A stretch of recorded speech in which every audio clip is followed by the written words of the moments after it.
Okay mga bossing, magandang araw ulit sa inyo syempre. At meron tayong ginagawa dito sa ating shop. Isang Honda Brio Amaze, no? Itong ating kliyente ngayon. So mga bossing, ang issue ng ating kliyente, bukod dun sa ating aircon na may napansin kaming maingay, tumutulo na rin kasi yung kanyang tubig sa loob. So medyo kalaban mga boss dahil nagbaha dito sa kanyang loob ng sasakyan. So yung ating drain plug mga boss, nabarahan na nung dumi nung ating evaporator. So ito yung drain plug natin mga boss eh. Kita ba? O itong hose na to. Okay, so nagbara na yan kaya umapaw yung tubig dito sa loob. So kaya ang recommendation namin kay madam, i-pull out na yung evaporator, pero may narinig nga kaming ingay sa kanyang compressor, kaya pinapa-pull out na rin natin lahat o pina-pull out natin lahat para matrace din natin yung compressor niya kung ano yung naging sanhi ng ingay, no? Kasi pag nag-engage yung aircon, maingay eh.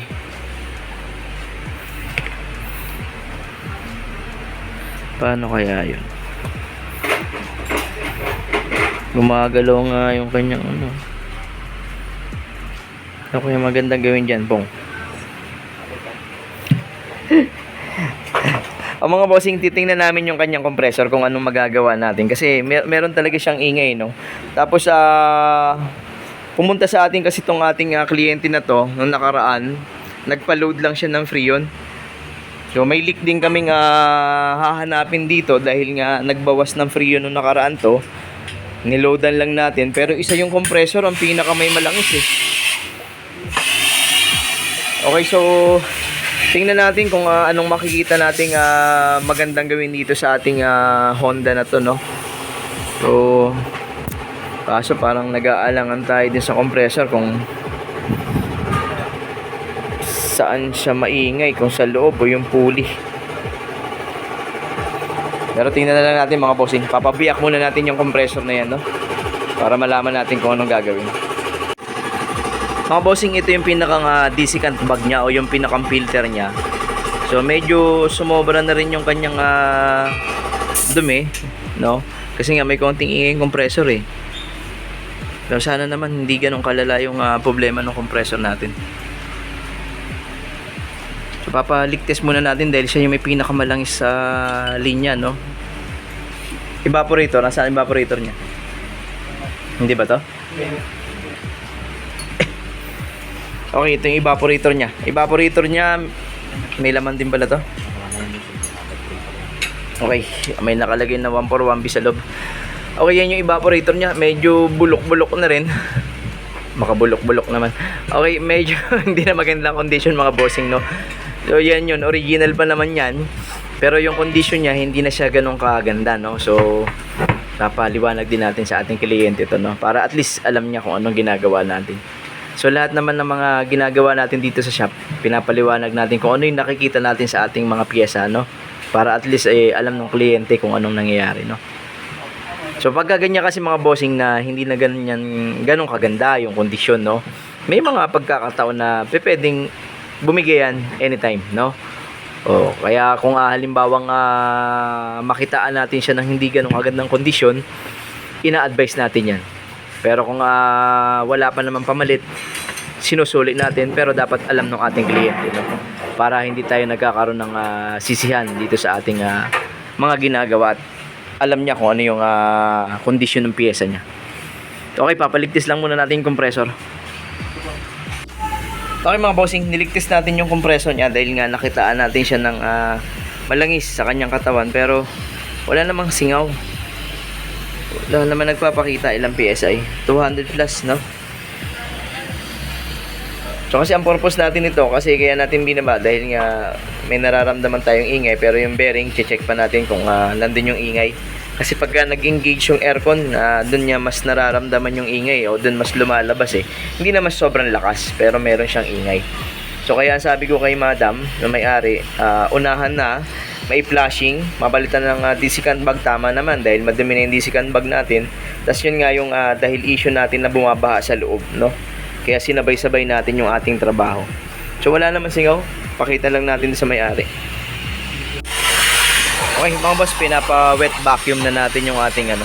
Maganda sana nito, matanggal yung pinakang carpet na yan, no? Kaso medyo abala to. Kailangan patuyuin sana na mas maganda. Pero subukan natin kung mas masisip-sip ng ating pang-vacuum yan. Kasi hanggang doon sa kabila umabot eh. Hindi ko alam kung talaga sa aircon galing to o meron ng kasamang, dahil nag-uulan tayo ng ilang araw, baka mamaya pati doon pumasok yung tubig dito sa loob, no?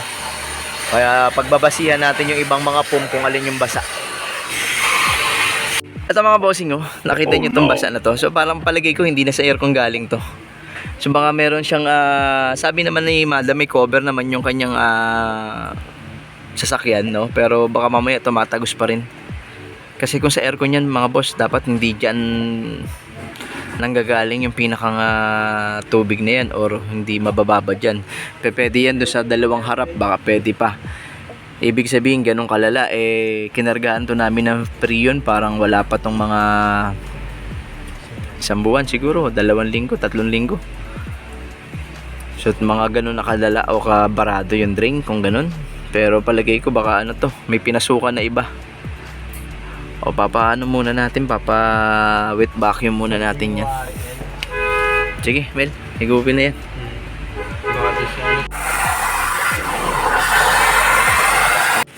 Okay mga bossing, nagkasundo kami ng aming kliyente, no, na magpalit na lang na siya ng panibagong evaporator. So baka hindi rin siya tumagal, pero syempre pinaliwanag natin at ang desisyon naman ay nasa kanya, no. Pero mas minabuti niya na palitan na lang ng panibago. Okay. Okay mga boss, yung blower mode, yung auxiliary fan, sorry. Yung auxiliary fan din ng ating Honda, no. Kasama yun sa SOP natin na i-check natin, no. So ayun na, nabaklas na natin. Mahaba pa naman yung carbon, pwede pa naman, meron pa naman siya. Commutator niya, meron pa rin naman, hindi pa naman ganun kasagad. So pwede pa natin palinis to, no. Lilinisin na natin kasi sumobra na yung mga carbon na natanggal sa loob, no. Nadurog na carbon. So isa yan sa nagpapahina ng RPM pagka syempre bumabara na yan dyan sa mga pagitan ng commutator natin. So yung contact medyo nababawasan, no. Papalinis lang muna natin to. So isa lang to, isa pa lang to, may isa pang asan ba isa nito? Okay, may isa pa, may isa pang auxiliary fan. Ayun, dito pa. So papabaklas din natin yan para ma-check din natin yung pinakang carbon yan tsaka yung commutator. Pero ito nakita natin pwede pa naman to. So magagamit pa naman. Okay. Okay mga bossing, nalinis na natin yung ating auxiliary fan. Okay, nalihan na rin natin yung commutator, carbon brush, na-check na rin natin. Nabawasan na rin natin ng konti. So lalagyan natin ng mga grasa yung ating shafting tsaka bushing natin mga boss. Okay, so repress lang natin konti. Ang magandang balita rito, syempre good pa naman, pwede pang isuli. So kung tatagal pa to ng mga taon, di mas maganda. Hindi naman grab yung ating sasakyan para maubos agad ng ganong kabilis mga boss, no. Okay. Okay, yung isang auxiliary pa natin mga boss, ganun din. Sobrang dumi rin, no. Pero mahaba pa rin naman. Asan na yung ating ano nito? Ay, nangina mo na. Pating. Okay, mahaba pa ng mga boss, oh. Mahaba pa yung kanyang carbon brush. So good pa naman, good pa yung ating auxiliary fan. So hindi muna tayo magpapalit niyan. At itong compressor ang medyo pag-aaralan natin kung paano natin siya isusuli ng matino, no mga boss. So pasilip na lang natin siguro yung loob nito. Kasi may ingay kasi talaga to mga bossing. Ano pa bang magandang gawin? Ayun na lang. So na-check na natin yung ating fan, condenser, nakaligtes mga bossing. Na-i-flashing na rin naman, napalitan na ng desiccant bag. Medyo malalim yung ating pinagligtisan.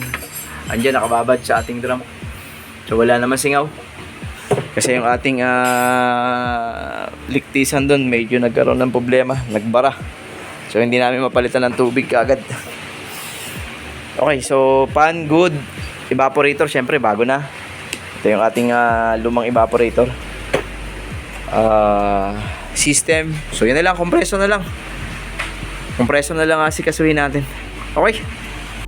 Oh, mga bossing, binaklas natin yung ating compressor. Talagang hindi tayo mapakali dahil nga may ugong to eh. Yun ang nakita natin dito. Ayan, no, may tama nga yung kanyang pinakang plate dyan.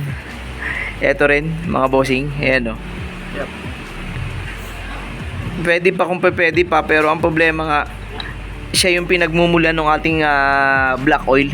Kasi nagkikis-kisa na yung bakal sa bakal. So may mga ribaba na siya na nililikha, kaya nagkakaroon na ng black oil, no? So hindi na natin papapalit to kung sakaling pang-ari naman tong unit na to, hanggat wala tayong nakukuhang ganyan. Pero mahirap maghanap niya, mga boss, sa panibagong compressor na yan. Okay, so hindi lahat ng compressor, mga bossing, ay kaya nating i-repair, no? Kaya dun sa mga iba na talagang parang dali mo kay RCS, pagawa mo kay RCS. So mga bossing, pinapaalalahanan ko lang kayo. So hindi lahat nagagawa natin. Kagaya ng ganito. Kung ganito at may tama, hindi mo pwedeng liyahin lang yan. So meron na yung problema na wiggle, sumasayaw, kaya nagkakaroon na sila ng pagdikit. So dapat may mga clearance yan na sila lang ang hindi sila mag-aabot na dalawa. Pero pag nagpang-abot na yan, ibig sabihin meron nang wala sa tamang position diyan, no? Kaya hindi mo na pwedeng liyahin lang yan kung ano man ang gawin, no? Pwede kung sakaling hindi naman pang-ari ang unit. Kung ipambebenta lang or halimbawa nga mapagana lang, pwede pa yan. Pero kung dadating din tayo sa sa punto na papalitan at madadamage din yung system, sayang naman yung ginawa natin doon sa system natin. Sayang yung pag-flashing natin, sayang yung ating filter. Uulitin ulit natin yun. Ngayon, ang problema, habang binubuksan natin, lumalawak yung ating gastos o lumalaki yung gastos natin. Pero wala tayong magagawa. Basta ito, i-advise natin kung gusto nilang isosoli natin, no? Pero syempre yung advice natin, mas mainam kung mapalitan ng panibago. Okay, so kausapin natin yung kliyente natin. So umalis muna siya kasi may trabaho rin daw siya. So papaliwanag natin yung nakita natin sa loob. Okay? Okay, mga bossing, nako, hindi tayo nakapagpaobra ng ating compressor nga at wala tayong nakita mga pyesa. So naghanap tayo pero wala, negative. At napunta tayo sa palit na ng buong compressor, mga bossing, no? Okay, hindi to legit, mga bossing. Sanden pero made in India ang nakalagay. Pero syempre hindi to legit na na Sanden na kasi yung sa kanya iba ang itsura. Okay, ganyan sila Okay, yun lang. Hindi tayo naka-less, hindi tayo nakapagpatipid ng ating kliyente at nadagdagan pa ang kanyang damage. Pero syempre, hindi rin naman natin ipapayagan na ikabit ulit yun dahil mas lalaki rin yung damage niya, no? O baka pati yung condenser mapuntang palitan pa niya. Medyo matino pa yung condenser natin. Okay na pong, i-drain mo na. Ito yung condenser natin, mga bossing, So medyo matino pa naman siya, kaya sayang naman, no? Kung halimbawa nga mas magkaroon ng mas matinding black oil o madurog yung ating compressor, mas babara sa ating condenser, baka hindi na natin masalba tong condenser natin. So pwede pa yan, kaya hindi natin pinapalitan muna, no? Pinapa-flashing lang muna lahat yan. Saka discount bag pinalitan natin, no? So nilagyan na rin yan ng foam sa gilid. Okay, yun lang. Medyo nakakalungkot pero wala tayong magagawa, mga boss. Kailangan talagang palitan ng compressor. Okay, mga boss, nakakabit na yung compressor natin. Kakabit na rin yung evaporator. O sa leak test na lang. Tapos load tayo ng Freon. Okay, at ayun na nga, mga bossing. Magbabacuum na tayo dito sa ating Honda. Load tayo ng Freon. Tingnan natin kung yung ating compressor ay magiging maganda ang bomba, no? Kasi syempre hindi siya legit. So titingnan natin yung mga magiging response nung makukuha natin para may idea tayo sa mga compressor na mga kinakabit natin, no? Tubig nabawasan na pero hindi pa rin ganun ka So pinakamaayos sana rito, mga boss, para matanggal yung mga nasa ilalim pang yan, tanggalin tong mga bangko na to. Tapos labhan na rin yan. Kaso ang problema nga, wala daw espasyo kala madam para gawin yung mga ganun. Dahil dapat, mga bossing, mabilad to ng maganda-ganda. Kasi palagay ko, hindi sa aircon galing yung tubig na yun. Dahil hanggang doon sa likuran, ako po, napakadaming tubig. Mangangamoy itong sasakyan ni madam na to pag hindi natuyo yun ng maayos. Ayun, papa-advise na lang natin, mga boss. Okay, load tayo ng Freon, mga bossing, sa ating Honda. Sige, aircon mo na yan. O yun, wala ka ng ingay, Uy, ano yun? Parang bumelo pa. Ha?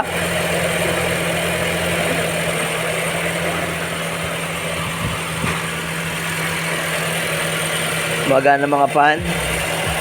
Gumagana naman. Sige, load tayo. Okay, mga bossing, ito reading natin, 40 low side. So, hindi pa nakakaikot na maganda. Kulang pa rin content free yun. Ang high side natin, wala na mga 200 na mga bossing. So, goods pa naman siya. May lamig na rin naman. Yung pa natin, hinihintay natin mag high speed para tingnan natin kung bababa yung ating high side pag nagbigay na ng high speed yung ating pan. Ano ba tayo ng coolant dito? Nagbawas ba ng coolant to? Okay, tinitingnan ko siya. May design yata talaga yung radiator natin. Naka-bent eh. Nakapaliko. Wala naman bangga dito. Siguro design niya siguro yun. Napansin ko lang mga bossing. Doon nakabaluktot yung ating radiator. Okay, ganun pa rin yung reading. Load pa ako free yun. Testing tayo ng lamig. Okay, bumababa naman yung reading niya mga boss. At napapansin ko pag nag-high speed yung fan, mas bumababa siya, no? O, yan yung kanyang reading. So, tingnan natin yung lamig sa loob.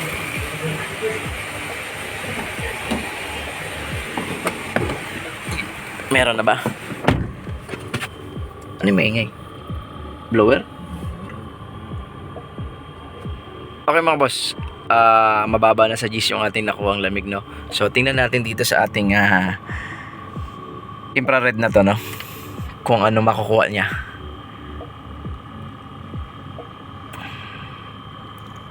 Oh, shoutout ulit sa nagbigay nito, ah.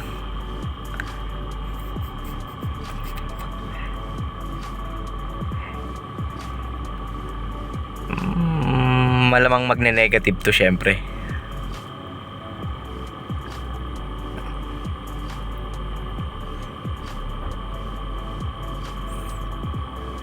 Ayun na.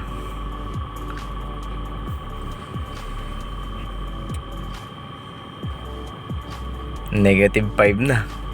Okay, pero doon mga bossing, nasa G's lang siya naglalaro doon sa ating bumababa ng G's, tapos tumataas.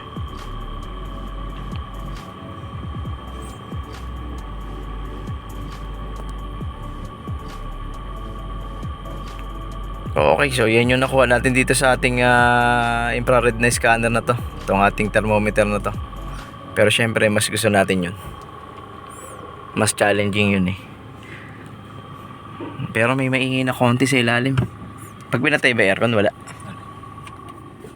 Blower motor nga. Sige, on.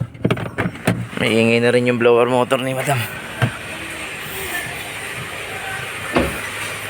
Okay, so obserbahan pa namin. Tingnan natin kung hanggang saan tayo makakakuha pa ng lamig sa loob, saka yung reading natin kung anong response pa makukuha. Kasi bumababa siya ng 40. High side natin walang 200. So good naman. Pero mga bossing, hindi naman tayo nasa mainit, no? Wala tayo sa mainit, kaya ang final nito tanghali dapat, no? O kaya kung may pagkakataon pa na mapabalik natin sila o si madam, papabalik natin para makuha natin ang tamang reading. Okay? So yun lang. So antayin na lang natin siya para makuha na niya itong ating at ginawa na sa sasakyan niya, no? Okay, okay. Okay mga bossing, okay na itong ating Honda na ginawa. Okay, papatasting na lang natin to kay madam. At syempre magpapasalamat tayo kay madam. Ay ma'am, ang ganda ng ating kliyente, ayun, no? Ma'am, anong pangalan mo? Ayun, si Doc Cake. So, salamat sa pagpunta. At syempre, shoutout dun sa tito niya kay Sir Felix ba? Felix Aquino. Bossing, shoutout sa'yo. Okay, nandito na yung pamangkin mo. Kasi ayun, medyo hindi tayo nakatipid ng konti sa ating ginawa. Dahil lumawak yung aming problema, no? Pero at least, kahit pa paano, nasolusyon na namin. Yun nga lang, gastos yung pamangkin mo maganda. Okay, so maraming salamat mga bossing. At syempre, thank you kay Ma'am. Ay, Doc pala. Ayun. Salamat, Doc. Salamat sa pagpunta. Ayun lang mga boss. At papabalik natin kay Madam to, kay Doc to, para ma-tasting ulit natin kung ano yung makikita natin sa tanghali, no? So, ganoon naman tayo, kung medyo mas malapit sa atin yung ating kliyente, pinapabalik natin para at least ma-monitor natin yung ating mga ginawa. Kung okay ba sila at ano pa yung mga kailangang i-improve, no? Okay, ayun lang mga bossing. Salamat na marami syempre at ingat lagi. God bless sa ating lahat. Thank you very much.